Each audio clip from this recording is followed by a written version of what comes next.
तो सभी बहन भाइयों को प्यार भरा राधे राधे, जय श्री कृष्णा, जय सीताराम। तो कैसे आप सभी भक्त? ठाकुर जी से ऐसी हम प्रार्थना करते हैं सभी सुखी हों और स्वस्थ हों।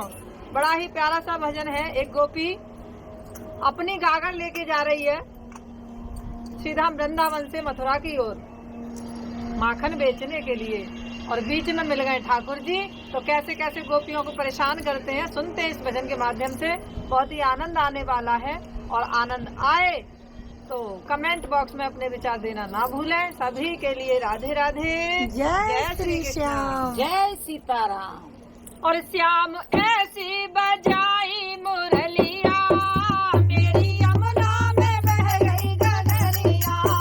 श्याम ऐसी बजाई मुरलिया, मेरी यमुना में बह गई गगरिया। श्याम ऐसी बजाई मुरलिया, मेरी यमुना में बह गई गगरिया। प्यारे ऐसी बजाई मुरलिया, मेरी यमुना में बह गई गगरिया।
बांके बिहारी लाल की जय हो, मुरली वाले श्याम की जय हो।